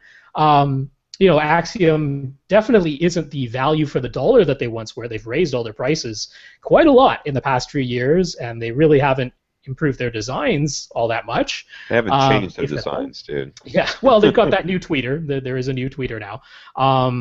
But yeah, I still like their bookshelf speakers. I think their bookshelf speakers still sound quite good. Not the best ever, but still quite good. And their in-wall speakers are all based on the designs of their bookshelf speakers. So if you want the easy, already got a back box on it, I don't have any problem saying, yeah, those Axiom speakers are a perfectly good choice. Just to throw out some alternatives, one thing I wanted to mention was Todd was saying he wants a horizontally mounted center speaker. And I was kind of thinking, well, if you're going to be painting the grills so that they really blend into the wall quite well, it won't be completely invisible, but they'll blend in pretty darn well if you're painting them the same color as the wall. A horizontal center isn't really a necessity. You can have a vertical center, looks just like a bookshelf speaker basically, but inserted into the wall. If it's painted to match the wall, man, that would be low on my priority list. I think the problem probably is that there's usually furniture underneath these things. You know what I mean? So he probably has a limited space. He's probably trying to frame it in. But yeah, if you're not Todd, then don't worry about it being horizontal. Though I do think Yeah. that looks weird. So I think I'm with Todd. I want it to be horizontal Eh, too. yeah. I mean, it's just I because there's so many choices when you don't limit yourself to ones that offer a horizontal center. The other thing is you're inserting it into a wall. So if your studs are 16-inch on center, that's going to have to be either quite a narrow horizontal center speaker, or you're going to have to adjust the studs inside of your wall. You're So not that the, adjusting the studs, Todd. yeah, You're gonna have to make sure that you know what your space is. That's the other thing about in-wall speakers. You often think, oh yeah, I'll put one there, one there, one there, one there, and you go, nope. there's And a stud there's there. a stud there, or there's a Pipe. something there. I have no idea what that thing is that's Yep. there. There's some Pipe, heating pipe. duct, electrical God knows wires. what else. So be really sure, Todd, that you're gonna go with in-wall speakers and not on-wall. On-walls are so much easier because you don't have to worry about any of that. You all have to do is run a Yeah. little speaker cable. Yeah. But you're gonna have So sorry. Yeah. So I mentioned a few other brands. On the lower price end, HSU Research. They have their horn-loaded in-wall versions. Don't have a horizontal center, but definitely in terms of price and pretty good sound and very efficient. So if you've got a large room to fill and not a lot of money to do it with, those HSUs are a pretty good choice because they're very efficient. Aperion, another good choice. We always recommend Aperion. Although I don't think the whole free shipping both ways applies to in-walls if you've gone and actually inserted them in a wall to try out. I think that might sort of take away from the full refund on things. Check about that type of thing. But yeah, I certainly agree about RBH. I will mention also Focal and Revel. I really like pretty much all the speakers that Focal and Revel have to offer. And one other one that's a good standout possibility is over at Accessories for Less. Never want to forget that they do also sell speakers. They carry almost the full line of Boston Acoustics in-wall speakers at the standard good discounts that Accessories for Less often offers. And they mentioned specifically a lot of those are actually completely brand new. They're not even like refurbished, which is what Accessories for Less is known for, is selling refurbished products. A lot of the speakers are not refurbished at all. They're actually completely brand new and just being sold at a discount. So don't Yeah. overlook Boston The Acoustics. They ones I can be put good. into my parents' house were like MB Quartz is what they were, and they had a back box. Do they even sell those speakers? Do they sell? Is MB Quartz still a thing? I honestly don't know. I don't either, and I'm going to look it up while we're talking.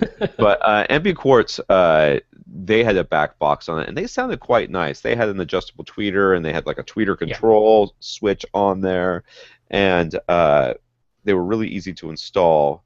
And other than me overspraying the paint, they looked really good. There's just a ton of options out there. There's a ton of options.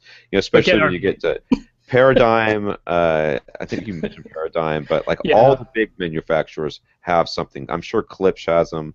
There's just a ton of stuff out there. So you just have to really kind of figure out what your price range is, what exactly you want, and what has what you need.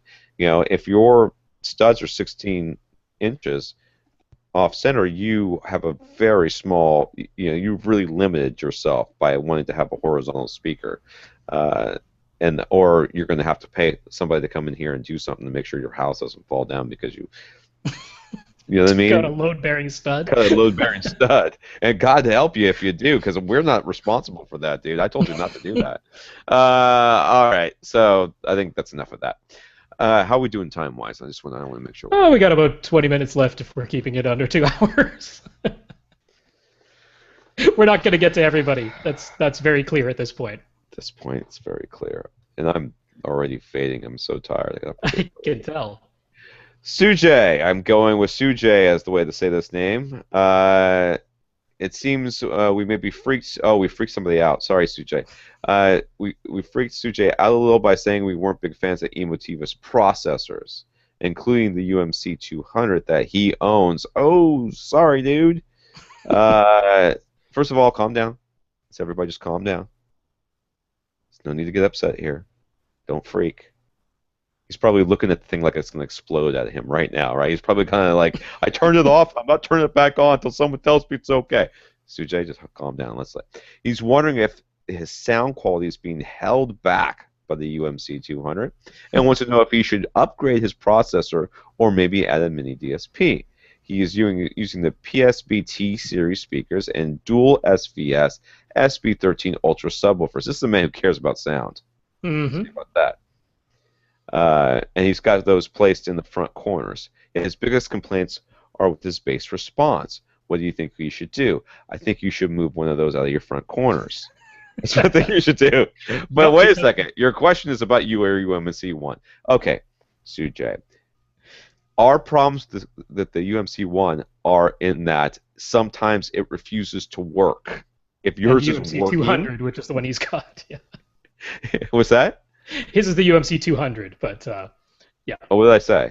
You said UMC 1, which was their first stab at it. Oh, no, UMC 200. Sorry. Yeah. I don't know how I got that from that. There's something. Well, there was a processor called the UMC 1. Yeah. Anyway, so the UMC 200. So our problem is that it sometimes doesn't work. Like you'll plug in a source and it just goes, no, that's not there. And then you'll contact Emotiva and they'll say, no, it works. It's just you. Or they'll blame the source, like, oh no, Oppo, those guys don't know what they're doing. Yeah, I'm kind of sure they do.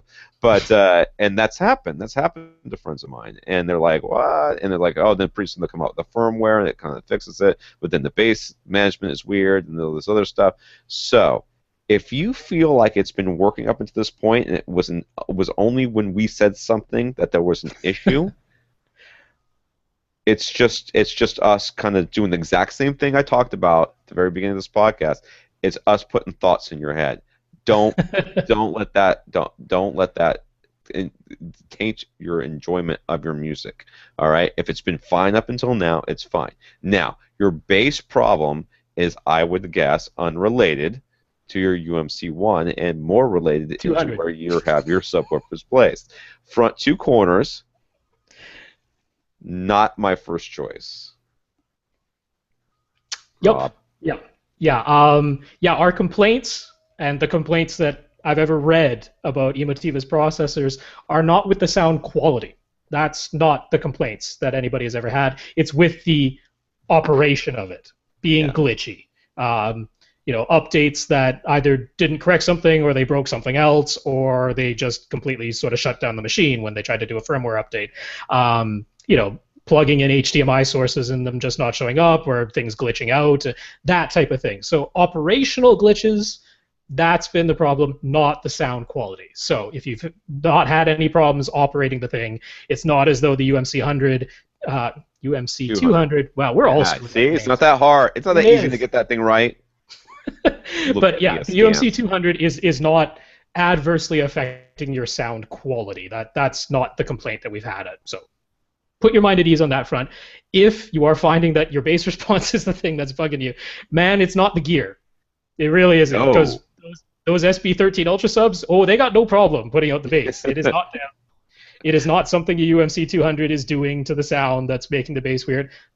That is almost certainly a placement thing. When they're both at the front of the room, if you visualize how the sound waves are coming out of them, they're going to be denser at the front of the room than they are at the back, and that's going to give you some unevenness from seat to seat. You're going to have some peaks and some dips. So if you can get them diagonally opposite corners, I'll bet you that things will improve. And do yourself a favor, Sujay. Just try it out, even if it's not someplace you can keep it. Just get them so that they're opposing, opposite and opposed, in your room, so that they just to hear what it sounds like, and run some sweeps before and after. And believe me, this is not something you're like, I don't know if I can. You'll hear it if it's different. It'll be like, no, it won't be that. It's like that 60 hertz hum. It's like, you got it. The first time I heard it, believe me, I knew it. I had to change my shorts afterwards. I was like, holy crap, what was that? What is going on with my new stuff? That was freaky. Yeah, it will get you. So yeah, Sujay, you have we would guess that you have a placement issue, not a processor issue. Infinite Gary again, who now has to have his projector calibrated because we're liars. And I like being wrong because I learned something. When I learned that, I was like, really? And if it hadn't been Ray who told us, I'd have been like, oh, that guy's an idiot. Now I would say that to Ray, but I think he's right. So I believe him. I believe him. I believe him. He knows about this stuff, but He does It's have an awful lot unfortunate. of phones for I some money. believe. I will say that. Infinite Gary has his OLED display recalibrated and found that he prefers 20-foot Lambert light output level. Well, there you go. That's what he prefers. Good for you. How does Yep. this compare to the industry standards for light output? I have no idea. Rob will tell you in a second. And Yep. does the light output relate at all to the 6500K setting that gets mentioned so often? Rob. So first, the light output thing. SEMPTE, that's the Society of Motion Picture and Television Engineers, they recommend for a flat panel display, a regular display that you'd be using at home, and they are normally talking about a dark to dim room. They're not talking about a pitch black room. They're talking about a dark room, which means there's just enough light that you could maybe walk around the room, but not enough light to read a newspaper by. That would be a dark room. A dim room would be just barely enough light to read a newspaper by. That would be a dim room. So that's the type of lighting, ambient lighting they're talking about. It's And like they a very recommend technical term. but they recommend a range of 30 to 40 foot Lamberts. That is the SEMPTE standard. So 20 is lower than that. That doesn't make you wrong, though, by the way. That just means that's what you prefer. Maybe your eyes are a little bit more light sensitive than some other people's. You are a Maybe you just population have of a one. dark. Yeah, maybe you just have a darker room than most people that you're watching this display in. So it's totally fine that you had your calibrator back, you got it set where you like it. It turned out to be dimmer than what SEMPTE normally recommends, but that is totally fine. On the projector side, which is meant for a pitch black room when they're quoting these figures, the goal for if you put up a completely white field, nothing on the screen but white, at full brightness, they target 16 foot Lamberts. So that is for a big projection screen in a totally pitch black room. So that means you're actually kind of closer to that with your flat panel. Maybe you're watching your OLED in a completely pitch black room, in which case that totally makes sense. That would be my guess, is that he's doing this in a completely pitch black room, and there's Could be. nothing wrong with that. In which case, No. you're probably dead on having it so low, because if not, you're going to get headaches. Yeah, Yeah, sure. could be. Eye But strain. this whole 6500K thing, you will see this when we're talking about calibrating displays.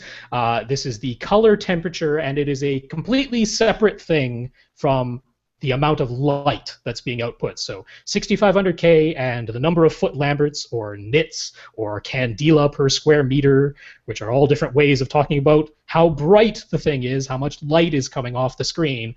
Those are separate from this 6500K. That's 6500 Kelvin. The idea, I won't even get too technical about it, but it's talking about color temperature. It's talking Yes. about the exact shade of white. It matches basically an overcast day. If you think about what white looks like on an overcast day in sunlight, that's sort of the target of what that shade of white is. But the idea is if you send out a signal that says, hey, display white, well, there could be a whole bunch of different shades of white. 6500K is a very specific shade of white, and that's what it's supposed to be. But that doesn't tell you how bright, how much light is coming out of the screen. And when you start working on one of these calibrations, when you're really working on the calibration, and you think, oh, that is, from the outside, you're like a different shade of white. Believe me, all right, you will start off with this thing, and it'll be like this bluish white that looks super intensely white. And as you're calibrating, it comes down to the softer, more pure white, but that seems sort of dimmer in comparison to that super blue white that that dynamic mode will give you. And you can kind of play with it all over the place to something that's almost a sepia tone if you're messing with it too much. But this 6500K, it's measuring all that light that's coming out at you, and it's making sure that they're all in the appropriate balance. And that's what you're kind of looking for with your white levels there. So, if not, you end up with like these really weird colors. Messes everything up. But believe me, when you put on dynamic mode and you put up a white field, you're like, that is white, and you put it into movie mode right afterwards, you're like, ooh, that looks white-ish, and it's just because your ISO, that blue makes things look whiter which is a weird thing to say, but it's true. So, shall we perhaps apologize to Jonathan, apologize to Jason S? Those we will probably have to answer next week, or do you want to try and tackle one of them? Not Jonathan. I'm looking. Jason's is cool. It's very cool. Now let's do Jason real quick. Jason, Okay. Jonathan, sucks to be you. Sorry. Get you next week. Jason. Okay, he bought 2 gig acoustic panels with images of his, of his wife. Oh, I'm sorry. I thought one was of his wife and one was of his daughter's horse, but they're both of horses. His wife's horse and his daughter's horse. Like, that made that weird. I'm like, your wife has a really odd haircut because one of them's kind of blocked by the railing. Sorry. Do not tell your wife I said that, Jason. Panel with images of his wife's and his daughter's horses dyed onto them. So he's got acoustical panels in his stairway, which is open to the rest of his house, and I guess to his home theater as well, where his TV is at least. So you put these 2 panels up on the wall of the stairway, and they're of horses, okay, who are owned. These horses are owned, one by his wife and one by his daughter. Neither one of them is a wife or daughter. As I can tell. Okay. Well, maybe one of the horses is a wife or a daughter of another horse. Not a wife, a daughter. Could be a daughter of another horse. I don't know. Horses don't get married to each other. I don't really get into that. Anyway, so but basically, what this is the acoustic panel with the fabric has been dyed with this image, and it looks really good. Okay. Yeah. He has an open staircase leading upstairs from his theater, and just the 2 panels made a huge difference in absorbing enough sound wave reflections that his wife is much less bothered by dialogue coming from the home theater, which I can see how that would happen. It bounces right up the stairs. Mm-hmm. This just keeps that reflection from happening. It says his wife is now the one pushing him to get more acoustic panels. Ha ha! So there's the success story. There you go, Jason. Good on ya. Well, way to fly the AV Rant flag high. So I love this because we often talk about how, wife acceptance factor, spousal acceptance factor. Sometimes people just really hate the idea of spending hundreds of dollars, it could be, on acoustic panels that aren't, inherently obvious what it is that they're going to do. And I love these dyed or these printed panels because they can double as artwork. So, hey, if you were going to hang a poster or a picture or a piece of art in your hallway or in this stairwell or in your theater anyway, why not kill 2 birds with 1 stone? Why not make it an acoustic panel? That's exactly what Jason did. And then the results spoke for themselves. It's not as though they can't hear any sound coming from the theater. It's a completely open stairwell that goes upstairs. This isn't soundproofing. But prior to this, they could clearly hear what people on the TV or in the movie were saying, and that was bothersome if someone wants to do something upstairs. Now it just sort of muffles it, so you can hear that there's sound down there, but you don't get these clear voices bouncing their way up the stairs. So when results meet good looks that aren't offensive to anyone, it becomes so much easier to sell your significant other on adding more acoustic treatments. So I love this. That's the perfect example. This is a great first use scenario too. Like instead of trying to put him in the home theater, make the sound better in the home theater, he's trying to do something else that helps the rest of the house. And now it's like, well, if I put some more down here, it'll even sound better somehow for you. And now I get more acoustic panels. Yay! Which is pretty cool. So I will say, though, that if that was in my home theater and those 2 horses staring at me would freak me out after a while. But maybe he's okay with that. But to me, it kind of feels like they're judging me. So sorry, Jason. I am not down with the horses. But I'm glad your wife and daughter are. So he also has an Axiom EP500 subwoofer that he likes very much. I liked it too before I had to sell it. Where would it fall on Audioholic's Bassaholic room size scale? Without knowing exactly, I would guess medium to large. I think it would probably end up in large based on what I've seen. Yeah, from what I went through on the things and how loud the EP500 can get before it just stops getting any louder, because it's much like some of the subwoofers that we like a lot from SVS, Rhythmic, and that. It's a very well protected sub. You can tell it to play louder by sending it a louder signal or turning up the volume knob even higher, but it just won't. Once it reaches its limit, it just refuses to play any louder, so it never goes into horrible distortion, it never bottoms out, it never damages itself, so it's nicely protected that way, and based on how loud it can get, it should fall just into the large category that Audioholics has set out for their size ratings. Yeah. His question is, how would it potentially match up with an SVS sub? The PB 2000, I think, would be a pretty decent one for it. I mean, you could go bigger, but I don't see any reason why you couldn't match this sub with any number of subs from SVS. They should be fine. It just depends on how big that room is. That looks like it's pretty open to the rest of the house, so you're going to want to get one of your ported subs for sure. Yeah. In that case, that's just goes without saying. Yeah, this is one of those cases we've talked about, having two different subwoofers. It's not always the best idea to mix and match and have two very different subwoofers trying to work together as duals, both playing the same thing, trying to even out the bass response in your room. Not always the best idea to use two very different subwoofers, but the EP500, very, very linear, very well protected. It should have no problem matching very well with one of the SVS subs. So, yep. Yeah. He likes the real wood veneer offerings from Axiom, but he'd like to know how the new V4 tweeter and its crossover stack up to some of the speakers we seem to be recommending more highly. I haven't heard them, so I can't tell you from experience. I don't really know. I like the Axiom veneers. I think they look really good.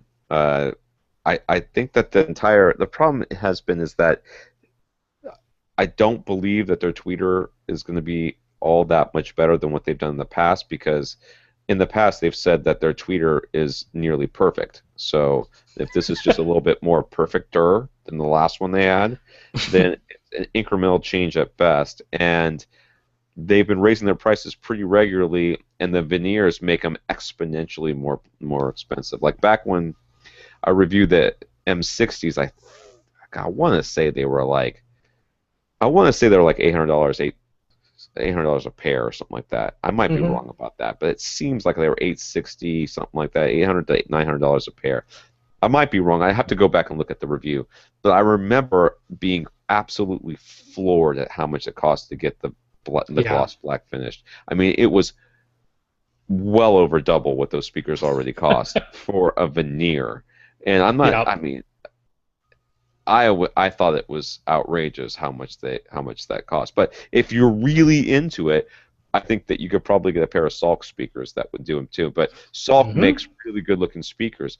But I've seen them have problems in larger rooms, and you have a larger room, so I would be thinking. You've already got an Axiom EP500, so that tells me that in your talking about Axiom speakers that you want to stick with the Axiom family. And if you decide to go that way, I think you're going to be fine. I personally would not be buying Axiom. I would be buying something else. Yeah, I don't want to be an Axiom basher, because I am not an Axiom basher. I know the people who go way overboard bashing Axiom these days. I am not an Axiom lover these days either. I am somewhere in the middle, which is, I think, where they deserve to be, is somewhere in the middle in terms of opinion. Their crossovers for the type of price range that they're playing in now are unimpressive, let's say. The quality of the parts they're using in the crossovers and just the design of the crossovers themselves are not up to what I would expect for the price that they're charging. I'll say it that way. It does not mean I think they sound bad, because I don't. I don't think Axiom speakers sound bad. I just don't think that you're really totally getting your money's worth anymore, particularly with the parts quality that they're using. Their crossovers are really, really simple. And if you look at the crossover of something like what Ascend has, even in just their two-way speakers, where all there is one tweeter and one woofer, and you look at the crossover work that's done in there, or you look at the crossover work that's done by Dennis Murphy on the Philharmonic, or the Salk speakers that he's had a hand in designing the crossovers there, like, complete night and day difference just looking at the components, the number of components used, the design of the crossover, the quality of the components used. Totally different league, and yet the price is quite comparable. So my opinion would be, first of all, don't overlook Ascend's Sierra Towers, because those are real bamboo, the cabinets, and they're just stained. So it's not a veneer. That's a real wood finish. You're actually seeing the cabinet material itself, which is laminated bamboo, and it looks really attractive. They're not super duper efficient, but man, can they handle a lot of power. So the towers can get upwards of 112 decibels of output from 1 meter away. So if you're trying to still keep up to full reference volume, 105 decibel peaks, they can do it. They can absolutely do it. So yeah, that would be another one to definitely consider. I like the Sulk suggestion too. If looks are a really top priority, yeah, if looks are a top priority, I would be playing some sweeps as soon as I got them and be ready to send them back if something goes a little haywire with them, because I have, like in Gene's large room, he had problems with sulks. I don't remember which ones he had up there. Whichever ones they were, he had problems with them. So. But he has a very large room, and it's got tons of dampening in it, so it's just like it makes it. You have to put a ton of energy in that room to make it loud, and he's got huge speakers because of it. So that's something to consider. Yeah, I'm just looking at the M60s right now. They're almost $1,500 a pair these days. That's where you start wrapping them in good veneers. So that's a little that's a little crazy. Yeah, I don't want to bash them, because if somebody gets them and they like them, I'm not going to say you're crazy, because I think they are good sounding. But yeah, they're not the value. I bought them first. I mean, I had the M22s, which are still around, pretty much unchanged. But so you've got some options to look into. If it's the veneer that's the issue. I mean, I was kind of all about the veneers and everything else, and if it's in a main room where a lot of people are going to see it, I can kind of see that. But in the end, for the most part, you end up never looking at your speakers. Like, I just you know what I mean? They just kind of dissolve into the landscape. And occasionally someone would say, "Is that a speaker?" I'm like, "Oh yeah, it's a speaker." And they go, "Okay, can I have another beer?" I'm like, "Yeah, you can have another beer." And and that's about as far as it gets. No one ever goes, "Wow, those are little." Even when I had like the sulks in my room, and no one ever went, "Oh, wow, those are really pretty." No one cared. They were like, "What's making the noise?" That thing. Oh, that's cool. So, anyways, if you want to spend more for it, though, more power to you. Yeah, I looked up MB Quartz. It looks like all they do these days is make car audio stuff and nautical stuff. So if you want to strap some of those to your wall, I guess you could, but I wouldn't recommend it. Those I think aren't paintable. But anyways. Submergible, maybe. Yeah. All right, I think that's everything from him, right? Yes. Yeah, that's really funny that I thought that one of those pictures was not what I thought. All right. So, once again, the website is avrant.com. We've got Rob at avrant.com, Tom at avrant for an email address. You can come to the website and comment, or facebook.com/avrantpodcast. Keep the questions coming, guys. Jonathan will get to you next week, and we will have more of your questions. I've already got, I think, 2 or 3 today. So keep them coming, and we love having them. So for AV Rant, I'm Tom Andrew. And I'm Rob H. Now go out and listen to something. And for those of you watching on YouTube, I will start this hangout. I'm not sure how long I'm going to hang out. I got to be up early tomorrow, so I got to get to bed. But we shall see. See you in a few.